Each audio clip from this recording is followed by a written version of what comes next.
भूतिया हवेली की डरावनी कहानी भाग 1। अजनबी हवेली गांव शिवपुर की तरफ एक पुरानी सुनसान हवेली थी जिसे लोग भूतिया हवेली के नाम से जानते थे। हवेली का नाम सुनते ही लोग कांप उठते थे। गांव वालों का मानना था कि इस हवेली में एक बुरी आत्मा का वास था जिसने कई सालों से इस जगह को अपनी काली छाया में जकड़ा हुआ था। कहते थे कि रात के समय हवेली से अजीब अजीब आवाज़ें आती थीं, मानो कोई जोर जोर से चिल्ला रहा हो। अगर कोई हिम्मत करके उस हवेली के पास जाता तो उसे डरावनी परछाइयाँ नजर आती। हवेली के अंदर जाने की तो कोई सोच भी नहीं सकता था। एक दिन गांव में एक नई दुल्हन आई जिसका नाम नीलम था। नीलम की शादी अभिषेक से हुई थी जो शिवपुर का सबसे बहादुर नौजवान माना जाता था। अभिषेक की बहादुरी के चर्चे पूरे गांव में मशहूर थे, लेकिन उसने कभी उस भूतिया हवेली के बारे में नहीं सुना था। नीलम ने अभिषेक से हवेली के बारे में पूछा तो उसने उसे हंसकर टाल दिया, लेकिन नीलम के दिल में हवेली को लेकर जिज्ञासा और डर बढ़ता गया। एक रात जब गांव में जोरों की बारिश हो रही थी और बिजली कड़क रही थी, नीलम को अचानक हवेली में जाने की ठान ली।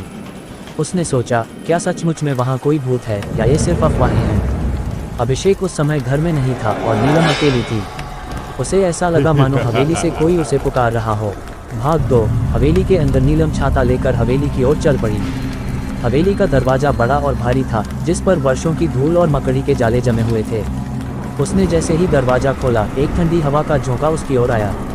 हवेली के अंदर घुप अंधेरा था और हर कोने से अजीब सी आवाज़ें आ रही थीं। जैसे जैसे वह हवेली के अंदर बढ़ती गई, उसे अपने आसपास परछाइयाँ दिखने लगीं।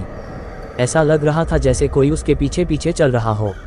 नीलम का दिल जोर जोर से धड़क रहा था, लेकिन उसने खुद को संभाले रखा। वह हवेली के मुख्य कक्ष में पहुंची जहां एक पुराना झूमर लटक रहा था। झूमर की मोमबत्तियां अचानक जल उठीं और एक साया नीलम के सामने प्रकट हुआ। साया धीरे धीरे आकार ले रहा था और नीलम की आंखों के सामने एक भयावह चेहरा प्रकट हुआ। वह चेहरा एक महिला का था जिसके लंबे बाल चेहरे पर बिखरे हुए थे और आंखों में गुस्सा था। उस महिला ने चीखते हुए कहा, क्यों आए हो यहाँ? यह मेरा घर है और तुमने इसे अपवित्र कर दिया है। नीलम के शरीर में कंपकंपी दौड़ गई। उसने देखा कि वह महिला हवा में तैर रही थी और उसकी आंखों से खून जैसा कुछ बह रहा था। नीलम ने वापस जाने की कोशिश की, लेकिन हवेली का दरवाजा बंद हो गया था। अब वह वहां से बाहर नहीं निकल सकती थी। भाग 3। भयानक रहस्य। नीलम का साहस अब टूटने लगा था।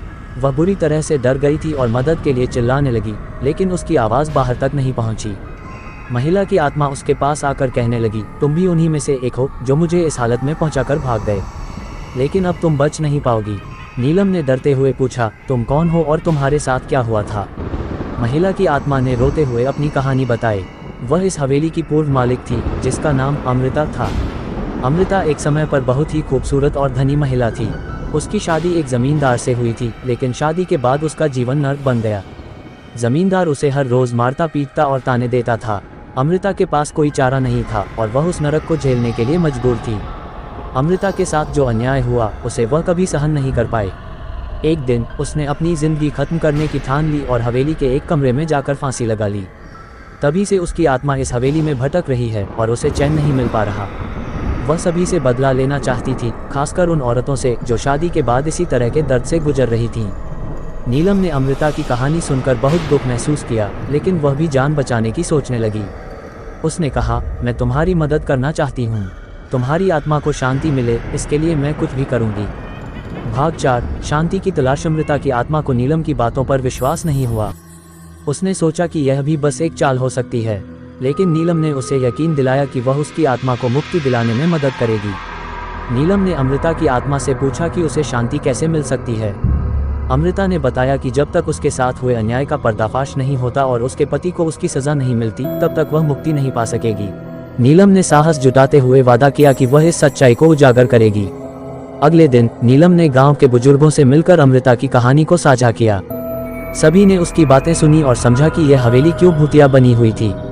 उन्होंने नीलम की मदद करने का फैसला किया। गांव वालों ने मिलकर उस जमींदार को खोज निकाला जो अब बूढ़ा हो चुका था। उसे गांव की पंचायत में बुलाया गया और उसके अपराधों का पर्दाफाश किया गया।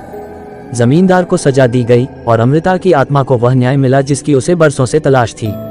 हवेली के अंदर एक बड़ा यज्ञ करवाया गया जिससे अमृता की आत्मा को शांति मिली और वह हमेशा के लिए इस दुनिया से मुक्त हो गई। भाग 5। नया आरंभ। उसके बाद हवेली में कोई अजीब घटना नहीं हुई। गांव वाले अब उस हवेली से डरते नहीं थे।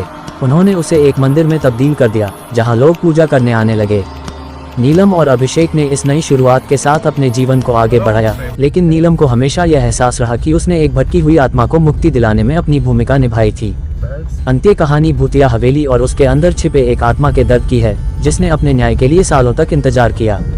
नीलम की हिम्मत और साहस ने न केवल उस आत्मा को शांति दिलाई, बल्कि गांव के लोगों को भी एक नया दृष्टिकोण दिया।